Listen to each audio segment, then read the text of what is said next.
Hay formas rápidas de morir en el agua y hay formas lentas. La noche del 3 de septiembre de 1878, cientos de personas en el río Támesis no solo enfrentaron el pánico de un barco que se hundía, se hundieron en algo mucho peor. Millones de galones de desechos humanos sin tratar. Esa noche, el río no era solo un río, era una cloaca abierta. Como siempre, se recomienda discreción al espectador. Hola a todos, bienvenidos a Tenebrífico. En el verano de 1858, Londres vivió un episodio que pasó a la historia como el Gran Hedor. Ese año fue particularmente caluroso y el río Támesis, que atravesaba el centro de la ciudad, funcionaba en la práctica como una alcantarilla al aire libre. Aunque existía un sistema de alcantarillado, el problema era simple. Todo terminaba desembocando en el Támesis. Nada era tratado, nada era purificado.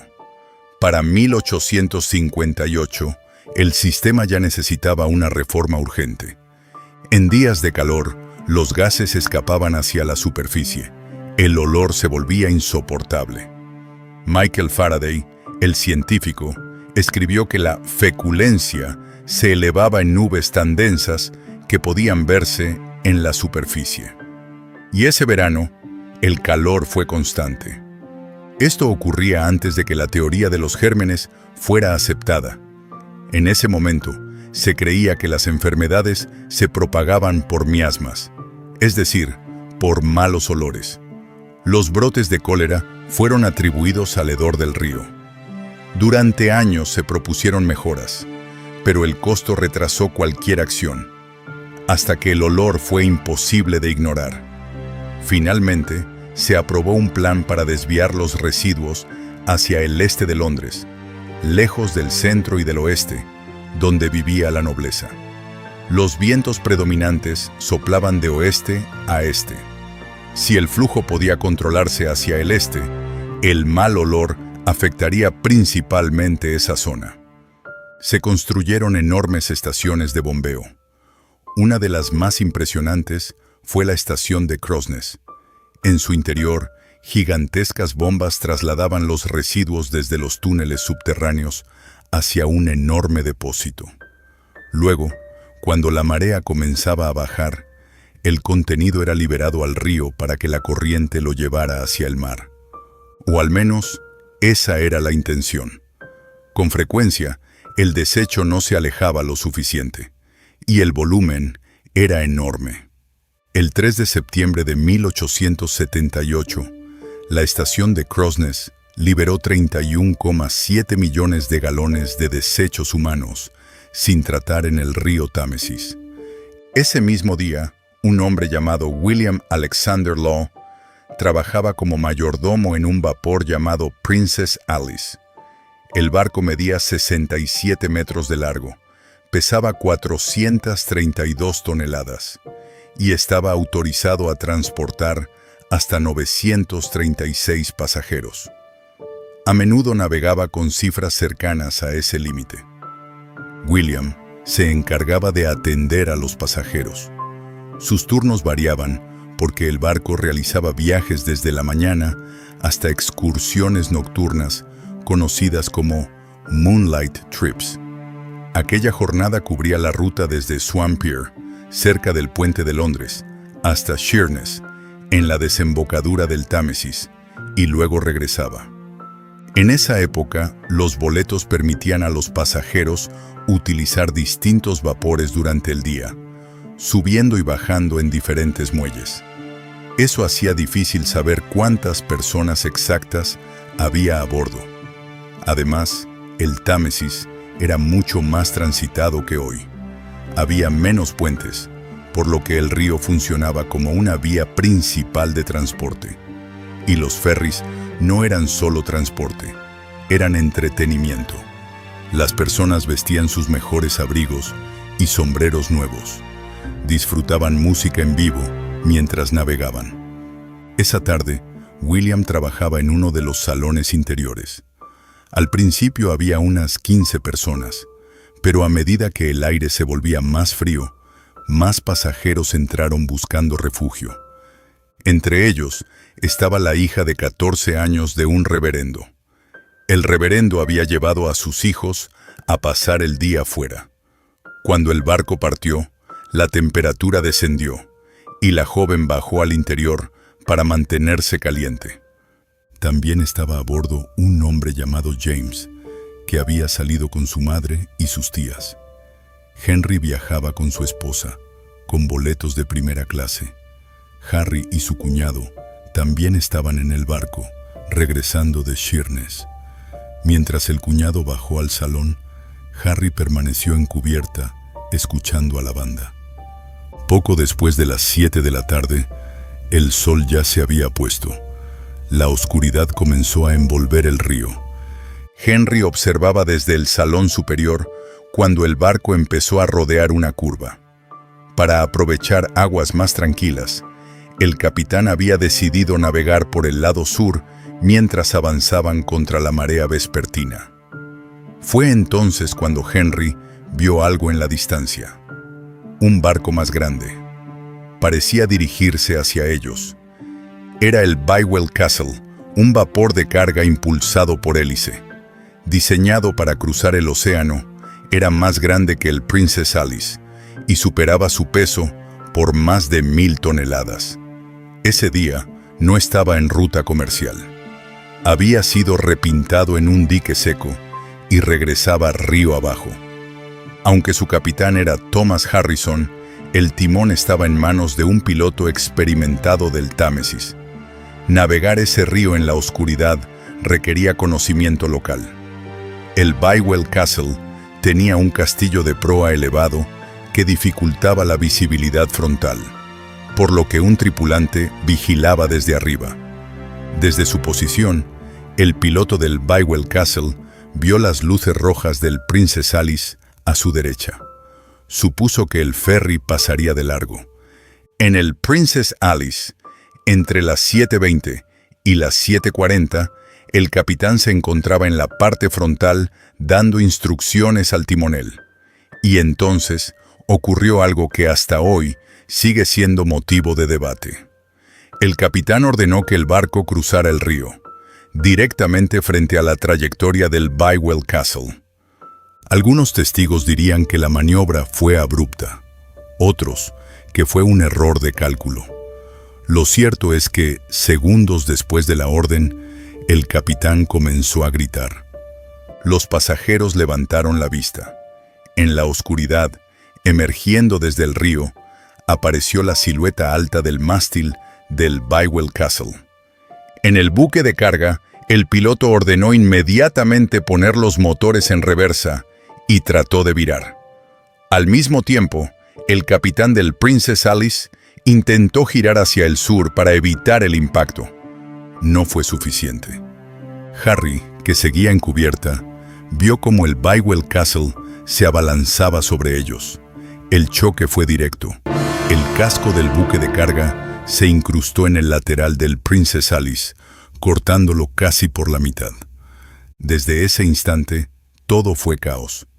El Bywell Castle, con los motores en reversa, comenzó a retroceder. Al separarse los dos barcos, el agua empezó a entrar violentamente en el ferry. Abajo, en el salón, William sintió el segundo golpe, más violento que el primero. Los pasajeros comenzaron a gritar. William corrió hacia cubierta. Al salir, vio la cubierta abierta por la colisión. Escuchó el agua entrando con fuerza. Regresó al salón y ordenó a todos que subieran inmediatamente. El barco se estaba hundiendo. En cubierta, Harry esperaba instrucciones claras, pero pronto quedó evidente que no había un plan organizado. Las personas comenzaron a empujarse, a gritar, a buscar cualquier cosa a la que aferrarse. Desde el Bywell Castle, la tripulación lanzaba al agua todo lo que pudiera flotar. Cuerdas, boyas, tablones, porque el Princess Alice se hundía con una rapidez alarmante. El capitán del ferry corrió hacia la parte trasera y reunió tripulantes para bajar los botes salvavidas. Cuando los primeros 2 botes tocaron el agua, fueron rodeados por una multitud desesperada. Desde arriba, apenas se distinguía la superficie entre cabezas y sombreros. Algunos lograron subirse. Muchos otros cayeron. Minutos antes del choque, el reverendo había enviado a su hijo a buscar a su hermana al salón interior. Su parada estaba cerca, pero no tuvo oportunidad. En el instante del impacto, fue lanzado violentamente al agua. Un segundo estaba de pie en cubierta. Al siguiente, estaba en el Támesis. Logró aferrarse a un cable que colgaba del Bywell Castle. Permaneció allí suspendido, entre el casco y la oscuridad, mientras el río se llenaba de gritos. Una embarcación pequeña lo rescató. Sus hijos no tuvieron la misma suerte. Mientras tanto, Harry seguía en cubierta. El impacto había partido el barco. La cubierta estaba inclinada. Y entonces, el agua empezó a subir. Primero sus tobillos, después las rodillas, luego la cintura. En minutos, ya no había cubierta bajo sus pies. Pero no era simplemente agua fría. Era alcantarillado crudo. Millones de galones descargados ese mismo día. Espeso, con burbujas en la superficie, con un olor que los sobrevivientes describieron como imposible de olvidar. Más tarde, cuando se tomaron muestras del río para la investigación, los funcionarios no pudieron mantener abiertos los frascos en cubierta sin apartarse por el hedor. Y esa muestra no fue tomada inmediatamente después de una descarga. Harry cayó bajo la superficie. No sabía nadar bien. Trató de mantener la cabeza fuera, pero la densidad y el caos lo envolvían. Personas golpeaban, empujaban, se aferraban a cualquier cosa. Algunos se hundían arrastrados por otros. Una boya, lanzada desde el Bywell Castle, cayó cerca. La alcanzó. Se sostuvo hasta que un bote de remos lo llevó a la orilla. Nunca volvió a ver a su cuñado. En otra sección, Henry y su esposa intentaban cruzar la abertura que dividía el ferry. Pero el impacto había dañado las calderas. Un chorro de vapor caliente bloqueaba el paso. Antes de encontrar otra ruta, la sección donde estaban cedió. Ambos desaparecieron bajo la superficie, aún tomados de la mano. Ninguno sabía nadar. Bajo el agua, la oscuridad era total. Lograron salir. Henry trataba de mantener a su esposa a flote. Ella vio un tablón. Lo alcanzaron. Se aferraron mientras cientos luchaban a su alrededor. El río estaba tan saturado de cuerpos que muchos eran empujados hacia abajo por otros. Finalmente, se acercaron al costado del Bywell Castle y se agarraron a unas cuerdas. Pero en la oscuridad, la tripulación no los veía. Permanecieron suspendidos largo tiempo. Abajo, el Princess Alice desaparecía. El ferry completo se hundió en aproximadamente 4 minutos desde el impacto. 4 minutos. Para la mayoría, no hubo tiempo de comprender qué ocurría. Cuando el tercer bote salvavidas intentó descender, el barco ya no estaba. El último bote bajó vacío. Los otros 2, que podían transportar hasta 70 personas cada uno, salvaron apenas 40 entre ambos. William, en el interior antes del hundimiento, intentaba ayudar a una mujer que no sabía nadar. Le pidió que saltara. Ella dudó. Él la levantó sobre su hombro y saltó con ella. William era un nadador fuerte, pero ambos vestían ropa pesada victoriana. A mitad de camino, la mujer se hundió. William se sumergió para rescatarla. No pudo. Cuando salió, vio a otro hombre luchando. Lo sujetó. Ambos fueron rescatados por una embarcación pequeña. James había intentado regresar al salón por su madre y su tía, pero el agua ya le llegaba a los tobillos, subiendo rápido. Se aferró a unas cadenas del Bywell Castle. La multitud lo empujó. Cayó. No sabía nadar. Se agitó hasta que su mano tocó madera flotante. Se impulsó. Gritó pidiendo una cuerda. Un tripulante lo vio. Lo izaron a bordo. Henry y su esposa, aún colgados de las cuerdas, resistieron media hora. Sus manos apenas sostenían. Finalmente, una embarcación pequeña los vio y los llevó a tierra. El Támesis se llenó de botes improvisados.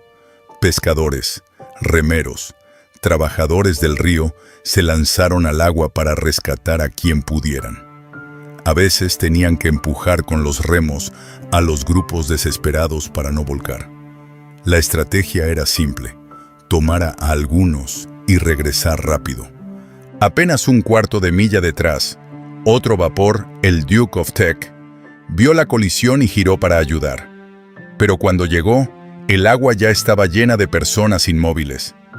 Muchos sobrevivieron gracias al Duke of Teck, al Bywell Castle y a los botes civiles, pero cientos desaparecieron bajo la superficie. En las horas siguientes, la marea comenzó a devolver cuerpos. A lo largo del Támesis, cadáveres aparecían arrastrados hacia las orillas. Muchos fueron llevados a las oficinas del servicio de vapores en Woolwich, colocados en filas para su identificación. La escena fue devastadora. Niños sobrevivientes buscaban a sus padres. Padres recorrían los cuerpos alineados buscando a sus hijos. Un niño, que llegó a la orilla, pidió dinero para regresar a casa con sus padres. No sabía que ambos habían muerto. Familias completas desaparecieron juntas. No había quien las buscara. Una semana después, los buzos descendieron a los restos del Princess Alice. Encontraron algo que los marcó. Las cabinas estaban llenas de cuerpos, de pie, apretados, amontonados cerca de la salida. Habían intentado escapar. Otros estaban sentados, como si en algún momento hubieran comprendido que no había salida. William, Henry, Harry y el reverendo fueron 4 de los 178 sobrevivientes. William fue uno de solo 2 tripulantes con vida. La cifra oficial de muertos se estimó en 600. Investigaciones posteriores la elevaron entre 719 y 756 víctimas. Muchos sobrevivientes que tragaron agua del Támesis enfermaron durante semanas. Algunos murieron después por el agua contaminada. Sombreros y abrigos nuevos que flotaron tuvieron que ser quemados. Estaban impregnados de residuos tóxicos. Un equipo de salvamento reflotó la parte frontal del barco para recuperar más cuerpos. Mientras lo hacían, el Bywell Castle pasó cerca, regresando a Londres. El desastre obligó a una revisión completa. La investigación determinó que había muy poca tripulación y medidas de seguridad para la cantidad de pasajeros. Concluyó que el capitán del Princess Alice cometió un grave error de navegación, pero el Bywell Castle compartía responsabilidad por no haber invertido motores con mayor rapidez. Después del desastre, se decidió que las aguas residuales debían ser tratadas antes de ser liberadas al río. Parte del desecho sería transportado directamente mar adentro. También se modificaron las reglas de navegación en el Támesis. No volvió a suceder. Al menos no hasta 1989. Pero esa es otra historia. El desastre del Princess Alice no fue solo una colisión. Fue el resultado de decisiones acumuladas, errores humanos, exceso de confianza y un sistema que llevaba años vertiendo millones de galones de desechos en el mismo lugar donde cientos de personas navegaban cada día. En menos de 4 minutos, el barco desapareció, pero lo que ocurrió bajo la superficie dejó una marca mucho más profunda. Muchos sobrevivientes nunca olvidaron el olor. Otros se enfermaron durante semanas. Algunos no sobrevivieron después. El río fue limpiado, las reglas cambiaron, el sistema se modificó, pero la pregunta sigue abierta. Si hubieras estado allí esa noche, con el barco partiéndose en dos, con el agua subiendo a tu alrededor y sabiendo que no sabías nadar. ¿Crees que habrías reaccionado diferente? Déjalo en los comentarios. Si este tipo de historias reales te interesan, suscríbete al canal. Comparte este video con alguien que disfrute los relatos históricos documentales. Gracias por acompañarnos. Nos vemos en el siguiente episodio de Tenebrífico.